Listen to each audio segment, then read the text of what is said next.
지금부터는 한번 또 여러분들이 보내주신 그 질문들이 되게 많아요. 프로듀서와 연출이 헷갈리시는 분들도 계신 것 같아요. 맞아요. 계속 저한테 연출님이라고 얘기하시는데 질문해 보면 연출님이라고 하시는 네. 분들이 계신데 프로듀서와 연출은 전혀 다르죠. 완전 다릅니다. 완전 다르죠. 네. 그래서 정확하게 공연 프로듀서의 역할이 무엇인지 좀 설명을 좀 해주셨으면 감사할 것 같아요. 사실 프로듀서는 공연 기획 단계부터 전반적인 공연에 대한 컨셉, 틀, 뭐 확정해서 지휘 통솔하는 사람을 프로듀서라고 말할 수 있을 것 같고요.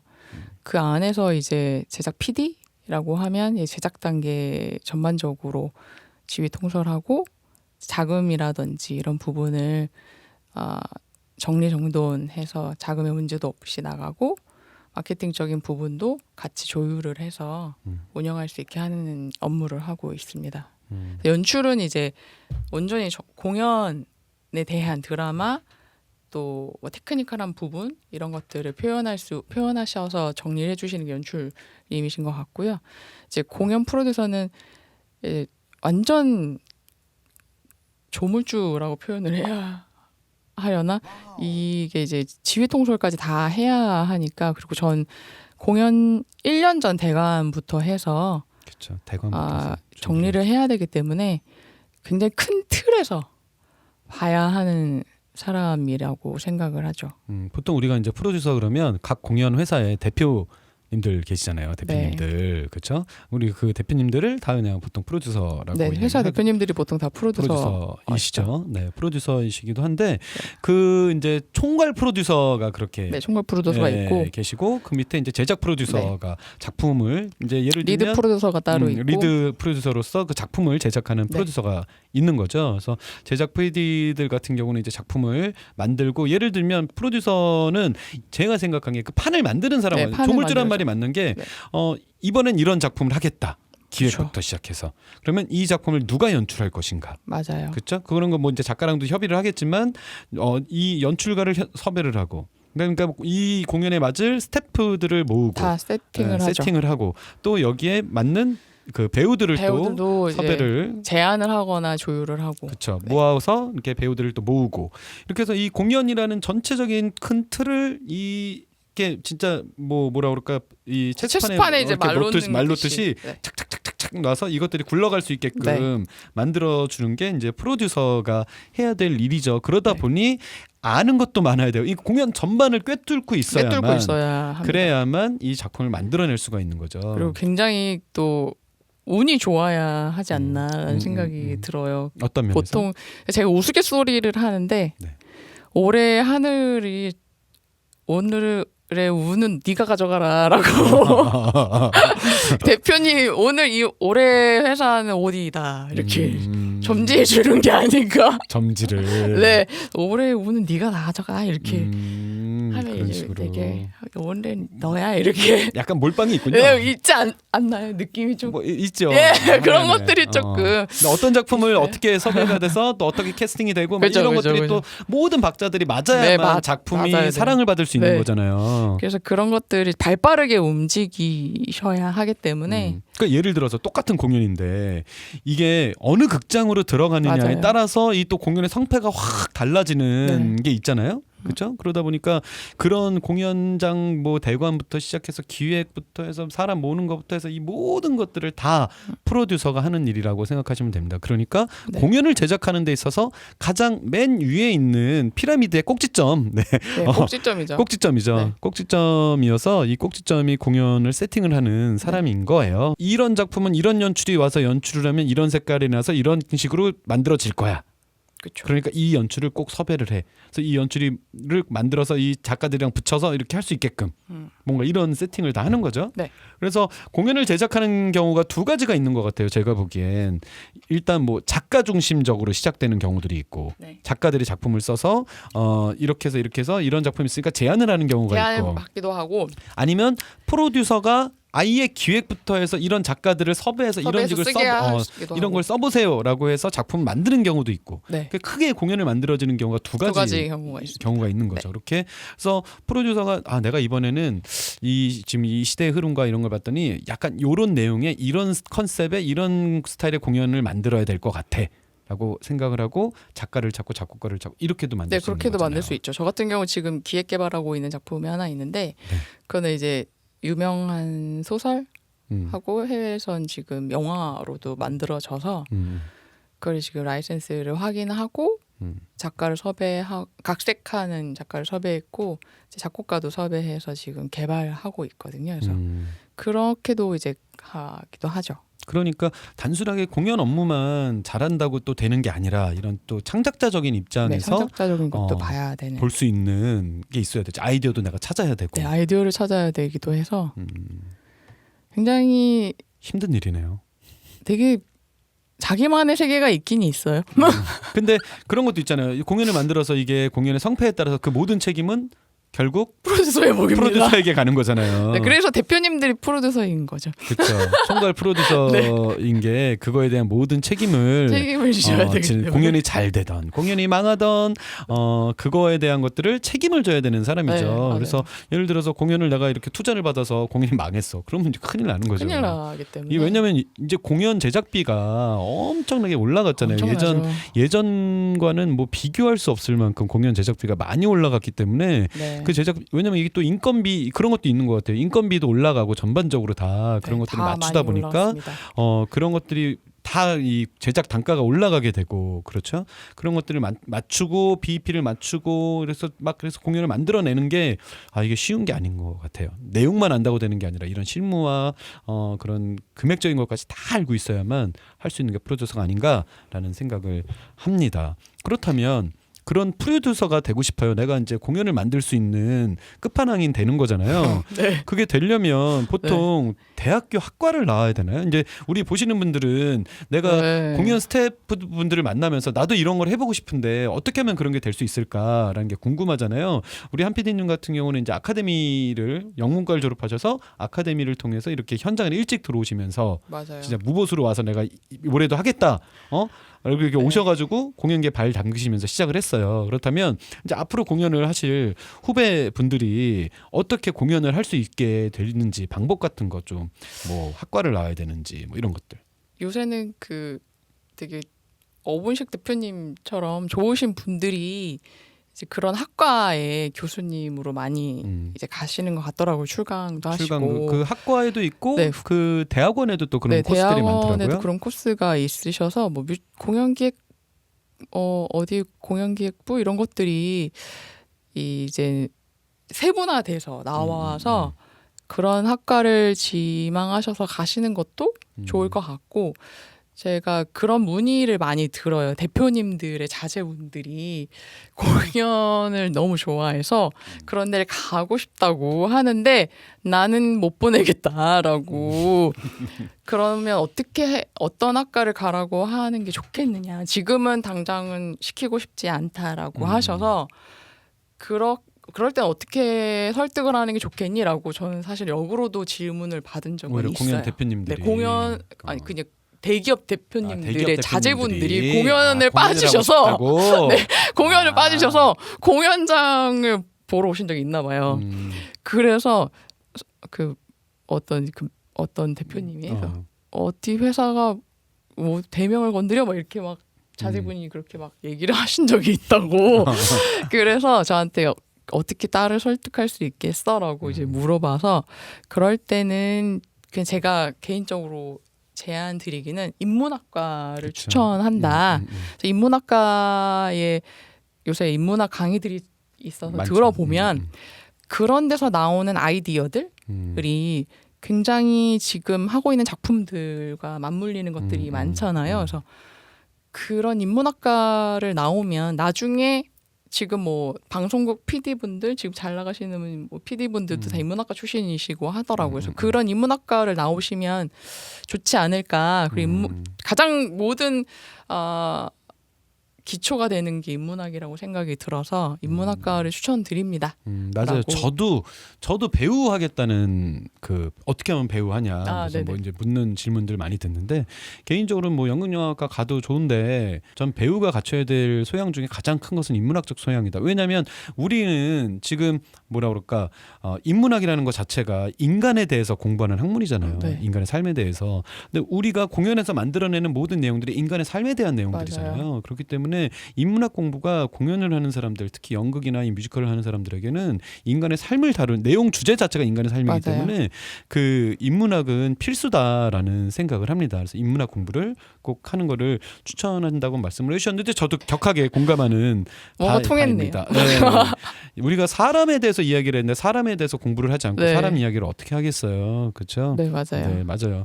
그래서 뭐 그 공연 관련된 학과를 가시는 것도 좋겠고 그게 아니라면 인문학 쪽 관련된 학과를 통해서 뭔가 인간의 삶에 대해 근원적인 질문들을 좀 하면서 네. 그런 것들을 공연으로 발전시키면 좋겠다. 네, 그런 것들이 굉장히 소재들도 다양하게 많이 나올 수 있고 도움이 많이 되는 것 같아요. 맞아요. 그러면 이렇게 작품을 만드시고 프로듀서가 되셨어요. 끝판왕이 되셔가지고 꼭지점으로 올라가셨는데 프로듀서로서의 만족도.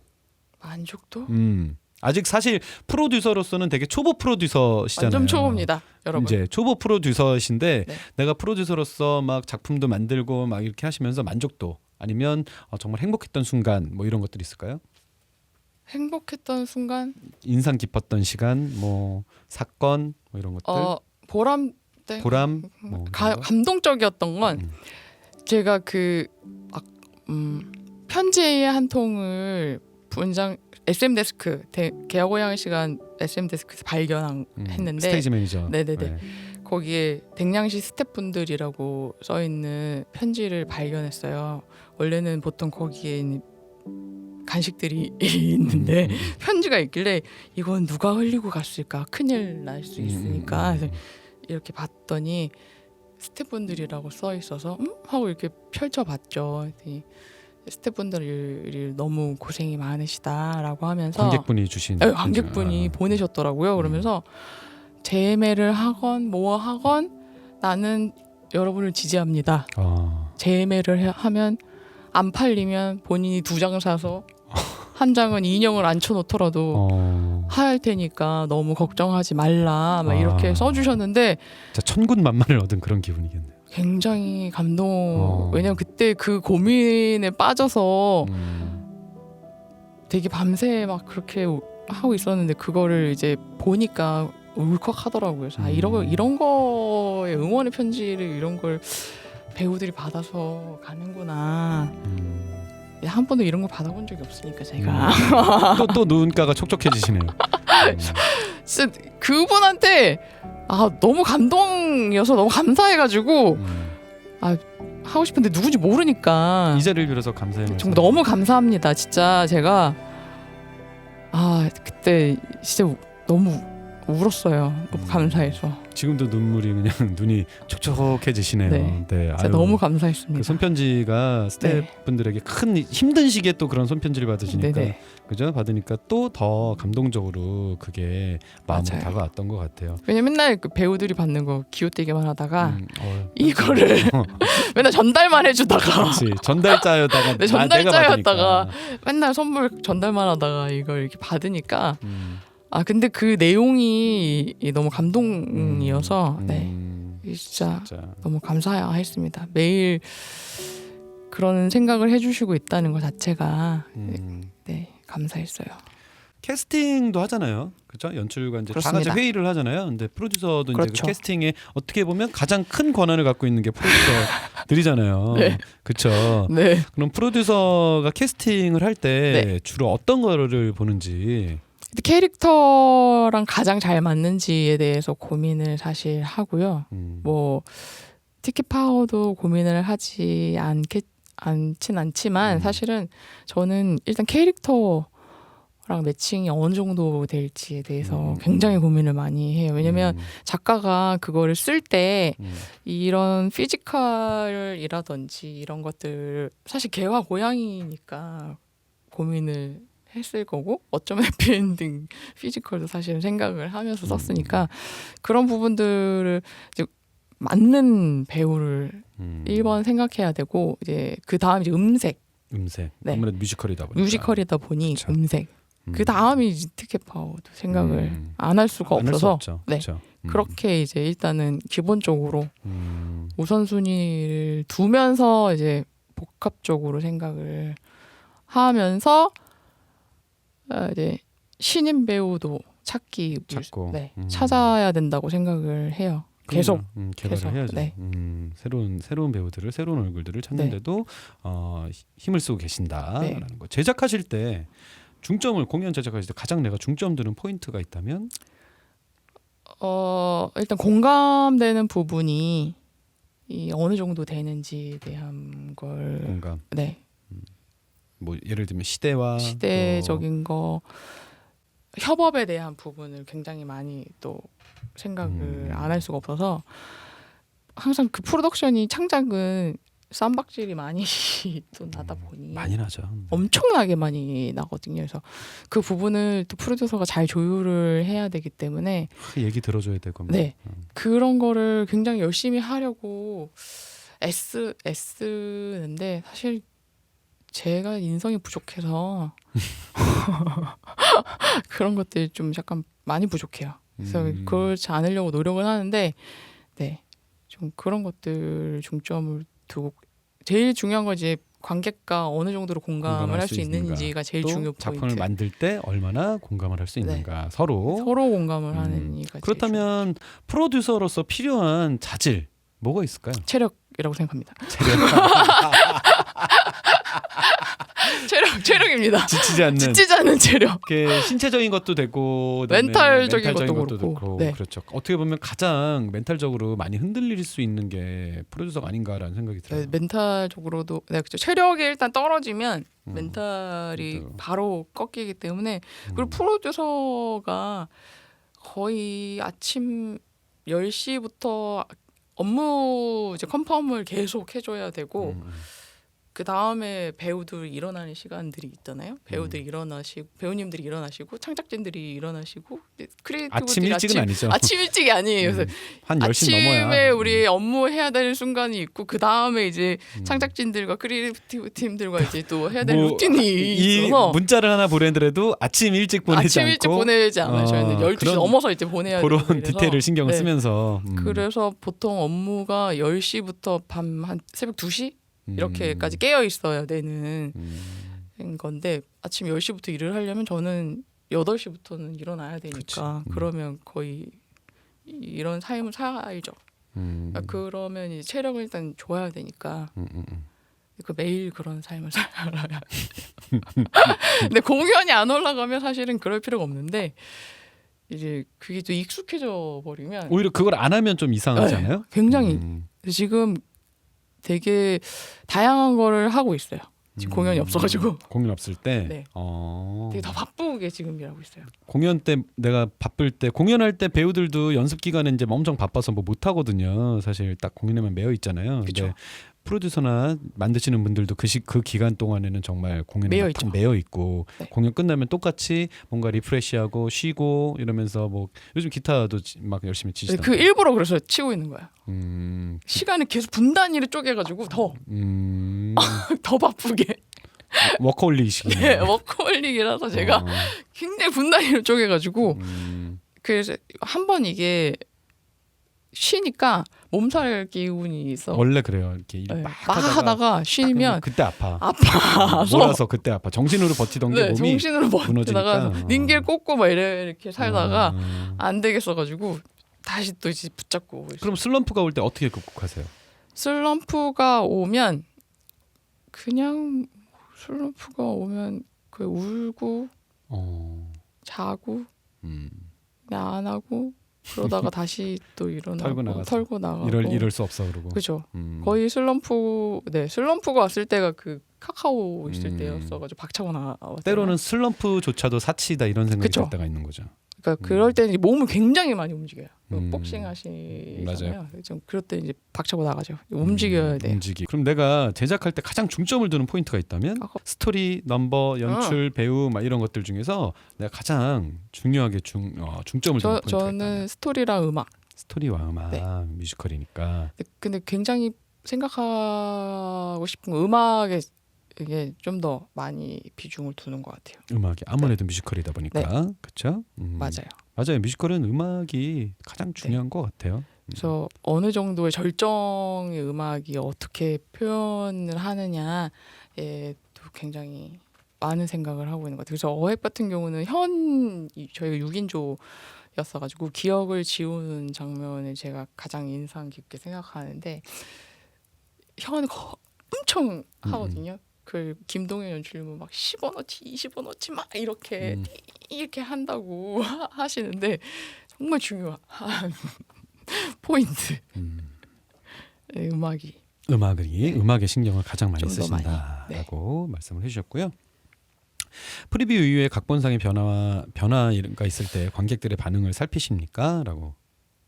이 부분은 정말 좀 이렇게 논란이 많았던 부분인데 제가 기획 단계부터 생각해 왔던 저만의 컨셉이 사실은 있어요. 컨셉이랑 방향.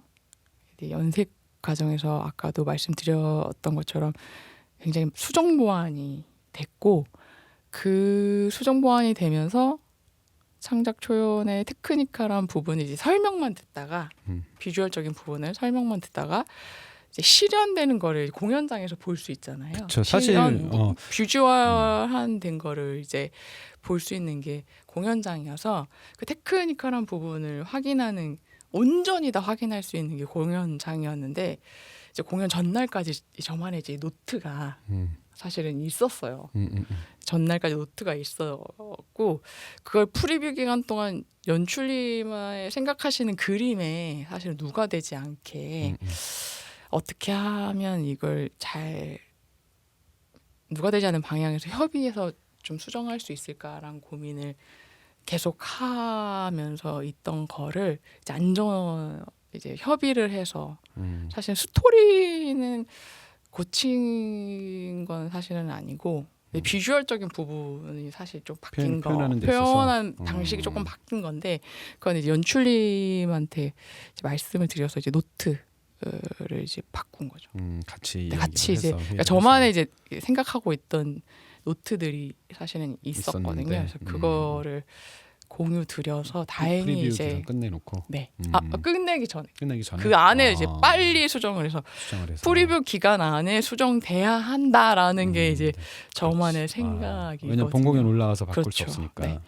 다행히 그걸 빠르게 고칠 수 있었던 것 같아요. 참 요즘엔 그래도 그런 게 시스템화 돼가지고 그렇게 할 수 있는 기회라도 있지. 예전에는 공연하다 말고 갑자기 막 맨날 연출이 와서 이거 고쳐라 저거 고쳐라 해갖고 진짜 옛날에는 막 그렇게도 창작했었던 기억이 나요. 아유, 정말. 그래서 다행히 좀 해주셨던 것 같아요. 그런 부분을. 그래서 관객분들이 다행히 반응해주셨던 부분도 있는데 그게 저랑 이제 좀 맞았던 것 같아요. 생각하셨던 부분이 다행히 그래서 그래서 잘 좋게 봐주셨던 것 같아요. 바뀐 게. 그렇군요. 그러면 내가 공연을 만들면서 제작하면서 꼭 지켜야 한다고 생각하는 철칙이 있다면? 지켜야 한다고 생각한 철칙은 이거는 굉장히 고민을 많이 했는데 이 질문을 보고서 어떻게든 약속을 한 공연을 올려야 한다라는 게 철칙인 것 같아요. 그래서 그거는 뭐 우리가 앞에서부터 얘기를 들어가지고 앞에부터 카카오를 버리고 계란만숙을 버리고 그리고 저만의 생각인데 상대방보다 제가 더 상처를 받는 게 더 좋다. 상처 다 안 받는 게 좋죠. 그래도. 네, 그 혹시라도. 그래서 차라리 저 사람이 불편한 것보다는 내가 불편한 게 더 마음이 편하더라고요. 결국 이 공연을 만든다라는 게 사람들과 네. 모여갖고 사람 이야기를 하는 거니까, 그렇죠. 그래서 다 그냥 좋게 이제 왜냐면 저희가 항상 적은 예산으로 언제나 예산은 뭐 쪼들리니까. 예산이 항상 적잖아요. 이상하게 희한하게 한 번도 풍요로운 적은 없어. 풍요로운 적이 없어요. 희한하게 풍요롭지 않아서 그래서 저는 항상 사람의 마음을 사서 하는 게 공연이라고 생각을 하거든요. 적은 비용이지만 그 사람의 마음을 움직여서 하는 게 공연이기 때문에 그래서 그 사람의 마음을 사서 하는 공연이다 보니 그 사람한테 상처를 줘서 주고 싶지 않는 게 이제 제가 이제 이건 또 김영욱 대표님한테 배운 것 같아요. 맞아, 원체 또 잘 하시잖아요. 네. 그래서 그렇게 하지 않는 게 맞다. 그래서 그렇게 하지 않으려고 이제 노력하고 항상 회개한. 근데 그게 안 되더라고요. 쉽지 않죠. 네, 쉽지 않고 그래서 와주시는 분들 뭐 말씀하신 것처럼 관객들의 마음을 움직이는 것도 중요하듯이 일단 모두의 마음을 살 수 있게 노력하는 게 중요하죠. 네. 그렇다면 내가 공연을 만들면서 전달하고 싶은 뭐 좀 높은 의미의 메시지 같은 게 있을까요? 네? 그냥 내가 공연을 만들면서 전달하고자 하는 메시지 같은 것들. 공연을 하면서 근데 그게 작품마다 다 다를 거 아니에요. 근데 네. 이제 궁극적으로 내가 공연을 만드는 데 있어서 뭔가 이런 생각으로 공연을 만든다. 이런 질문이 더 맞겠네요. 저는 제가 공연을 하면서 되게 즐거웠거든요. 그러니까 돈을 떠나서 공연장에 오는 그 발걸음이 정말 행복했어요. 또 눈물 날 것 같은데. 그래서 이 공연장에 오는 사람들이 다 행복한 마음으로 와서 공연을 보고 공연을 보고서 그 발걸음이 또 행복했으면 좋겠다 였거든요. 그게 그냥 일반 하우스 알바생이더라도 그런 마음인 것 같아요.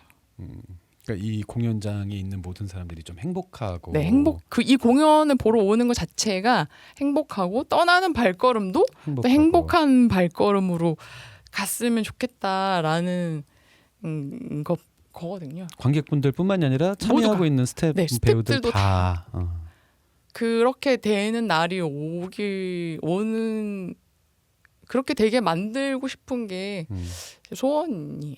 관객분들도 오셔서 보고 가는 그 발걸음이 행복하셨으면 좋겠다라고 하고 그래서 저는 항상 하우스 친구들 뭐 대극장 하우스 친구들이랑은 그렇게 대화를 할 수는 없지만 제 공연에 참여하는 하우스 친구들이랑은 항상 저 때를 생각하면서 대화하거든요.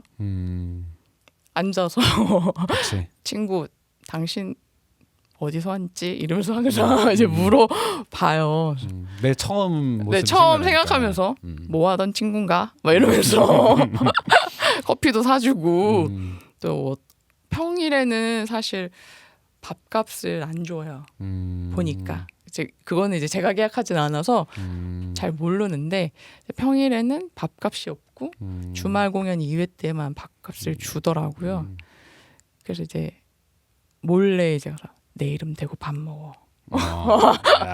그런 상사 멋있어. 내 이름 대고 내 이름 적어라 하고 저녁에 내 이름 적어 막 이러면서 이제 지나가고 근데 뭐 6,000원짜리를 먹더라도 내 이름 대고 밥 적으면 돼라고 이제 알려주고 그리고 이제 쭈뼛쭈뼛 하고 써서 먹기도 하고 막 이러는데 그렇게 해서 이제 그 친구들이 꿈이 뭔지도 물어보고 그래서 그 친구들이 나 개화고양이 예를 들어서 개화고양이 시간에 참여했다는 것 자체가 행복했으면 좋겠다. 왜냐면 저는 제가 헤드했을 때 진짜 너무 행복했거든요. 그 기억이. 그래서 내가 느꼈던 그 느낌이 지금 막내로 있는 친구들한테도 뭔가 느낌이 같은 느낌이었으면 좋겠다. 그래서 그게 원동력이 돼서 나는 이 공연 하고 싶었는데 공연 또 하고 싶다 뭐 이러면 좋은 거고 그러면 좋겠다라는 생각이 사실은 있어요. 그래서 그렇군요. 네. 마음이 아주 편해집니다. 지금도 또 큰 눈물이 글썽글썽하시면서 그냥 그런 상황. 평생 한 번도 못 본 10년 전 동안 한 번도 못 본 글썽임을 제가 보내요. 나이가 들었나 봐요. 눈물이 아니에요. 본인의 눈물이. 그 공연 인생을 한번 이렇게 같이 저랑 얘기하면서 뭔가 이렇게 쭉 훑어오니까 사실 이렇게 돌이켜 볼 시간조차도 많지 않잖아요. 그렇죠. 아니 근데 요새는 좀 많이 돌이켜 봤어요. 그래요. 요즘에. 근데 오늘 또 특별히 또 돌이켜 방송하면서 또 네. 하니까 이제 제가 어르신들한테 되게 이쁨을 많이 받았다라는 생각이 사실은 들어서 내가 그거를 왜냐면 상을 받았을 때 내가 받을 수 없는 상인데 받았구나라는 생각을 하면서 이걸 어떻게 갚아야 되지?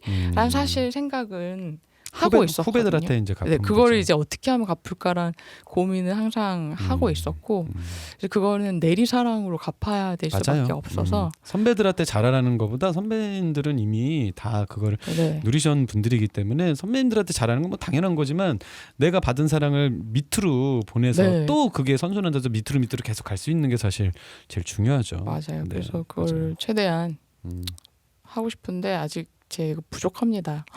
앞으로 뭐 더 창창하시니까요. 네. 프로듀서로서는 노력하고 사실 진짜 있습니다. 막내이기 때문에 엄청 막내입니다. 네. 이제 시작이시기 때문에 앞으로 애기입니다. 애기. 갈 길이 더 많아요. 갈 길이 많기 때문에 가시는 길에 정말 제가 꽃을 이렇게 뿌려드릴 테니까 아주 열심히 애기입니다. 베이비. 자, 그러면 준비하고 계시는 차기 작품은 지금 아까 말씀드린 기획개발하고 있는 작품이 하나 있고요. 내년에 지금 관부연락선이라는 여자 2인극이 있고, 관부 연락선. 네, 그건 이제 뭐 사이찬미 아시고 계신 사이찬미라는 윤심덕 스토리 약간 프리퀄 같은 얘기예요. 그런 거 하나. 그다음 저희 레드북.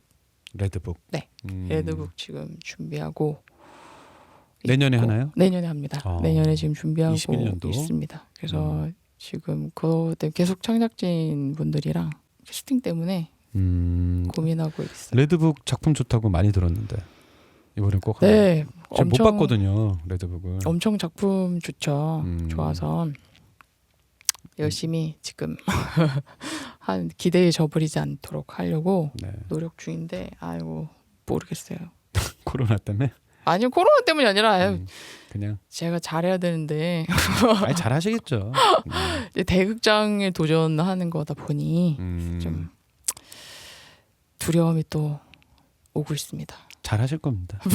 네. 오늘 진짜 공연 프로듀서라는 좀 아주 특이한 독특한 직업이죠. 그리고 쉽지 않은 직업이고 국내 공연 프로듀서라 불릴 수 있는 사람들이 진짜 몇 명이나 될까요? 특히 뮤지컬 쪽에서는 손에 꼽죠. 정말 몇 분 안 계시는데 그 중에 정말 젊은 피이시고 그다음에 여성이시고 그래서 제가 특별히 더 부탁을 드렸어요. 여러분들하고 가장 어떻게 보면 갭이 적죠. 지금 우리 이거를 시청하시고 그다음에 프로듀서가 되고 싶다라는 마음을 갖고 계신 분들하고 어떻게 보면 가장 갭이 적기 때문에 가장 현실적인 조언을 해주실 수 있고 그럴 거라고 또 생각을 했어요. 근데 아니나 다를까 오늘 이야기를 들으면서 여러분들하고 가장 공감되는 부분들이 좀 많았던 것 같아요. 예를 들어서 무슨 뭐 윤호진 선생님, 박명수 선생님 뭐 이런 분들이랑 같이 인터뷰를 하면 너무 옛날 이야기잖아요. 물론 이제 들을 이야기는 그만큼 더 많이 있겠지만 그렇죠. 그래서 우리 그렇죠. 또 그 한피디님이 오셔가지고 또 한피디님 또 제가 또 잘 알고 옆에서 쭉 같이 서로 지켜봤기 때문에 너무 잘 알고 해서 피디님하고 또 에피소드도 많고 그래서 오늘 즐거운 시간이었습니다. 저도 오늘 이렇게 꼼꼼히 잘 준비해 주셔가지고 너무나 감사드립니다. 정말 코로나 시국에 무대를 지켜주신 여러분이 있어서 너무 감사하다는 말씀 드리고 싶어서 사실은 또 나온 것도 있어서 정말 너무 감사합니다. 무대의 근간이 되는 사실 지금 라이브보다 실시간 영상으로 하고 있는 것들이 좀 있어서 그런 것들이 공연 코로나를 타개하는 사실은 뭔가 매개체는 사실 아니잖아요. 그렇죠. 공연이라는 건 공연 자체가 흔들리면 그런 것도 사실은 도움이 안 되는 거인데 그걸 지켜주시는 분들은 관객분들이라고 생각을 하고 있거든요. 네. 그걸 잘 지켜주시고 계셔서 너무너무 감사하고 개하고양 시간을 너무 사랑해 주셨어가지고 마지막까지 그걸 너무 말씀드리고 싶어서 사실은 이 나온 것도 사실은 있어요. 원래는 잘 안 안 나가 아예 사실은 안 나가는데 너무 사랑해 주셔서 그 부분을 감사하다고 말씀을 어디서 왜냐면 저희가 프레스콜도 안 했고 관객과의 대화도 할 수가 없었기 때문에 그거를 말씀을 어떻게 드리면 좋을까 하다가 네, 나오게 됐습니다. 정말 네. 너무너무 감사했습니다. 오늘 함께 해주셔서 진짜 저도 너무 감사드리고 네. 앞으로 제작하시는 공연들 더 많은 사랑 받으시고 또 금전적으로도 수익 나시고 네. 꼭 BEP 네. 넘기시고 왜냐면 화이팅! 프로듀서가 무너지면 그 밑에 딸려 있는 식구들이 맞아요. 너무 많잖아요. 배우들부터 맞습니다. 해서 스태프들까지 너무나 많은 사람들이 그 프로듀서와 함께 가고 있는데 그래서 프로듀서가 무너지면 안 되거든요. 그래서 맞아요. 프로듀서가 무너지지 않으려면 망하면 안 돼요. 저는 안 됩니다. 공연이 똔똔은 쳐야지. 그럼요. 똔똔은 쳐야지. 공연이 계속 살아남으려면 살아남으려면 어떻게든 가야 되니까. 맞아요. 그렇죠. 빚지면서 계속 갈 수는 없잖아요. 맞아요. 그렇죠. 그렇기 때문에 좀 좋은 공연이 좋은 스코어 앞으로 또 잘 이루어지기를 네. 저도 진심으로 바라고 원하시는 그 마음 공연을 만드시는 마음이 배우들뿐만이 아니라 우리 한 PD님의 그 마음이 관객 여러분들께도 앞으로도 쭉 공연을 통해서 전달이 되기를 바라겠습니다. 네. 네. 감사합니다. 건강 좀 더 유의하시고 잠시 네, 좀 건강합니다. 네, 푹 주무시고 이렇게 공연 없을 때 좀 많이 좀 쉬세요. 좀 쉬는 것도 해야 리프레시 되고 또 새로운 아이디어도 떠오르고 하니까 네. 쉬시는 거 제가 좀 부탁드릴게요. 쉴 땐 좀 쉬세요. 네. 이렇게 하시고 그럼 오늘 여러분들하고 인사 나누면서 네. 마치도록 하겠습니다. 오늘 함께 해주셔서 정말 감사하고 우리 마지막은 직나잇으로 하죠. 우리가 중나이신 뭐예요? 인사가 있어요. 그래서 이렇게 하면서 똑같이 하시는데 네. 직나잇 이렇게 해주시면 돼요. 직나잇 분나잇 대신 우리는 직나잇입니다. 네. 자 오늘 함께 해주셔서 감사하고 관객 여러분들 우리 구독해주시는 도른자 여러분들이에요. 노른자 네. 여러분. 도른자 여러분들 함께 해주셔서 진심으로 감사드리고요. 이 영상은 제가 추후에 편집해서 따로따로 다시 업로드하도록 하겠습니다. 자 여러분들 오늘 함께 해주셔서 감사합니다. 직나잇 직나잇. 안녕 감사합니다. 감사합니다.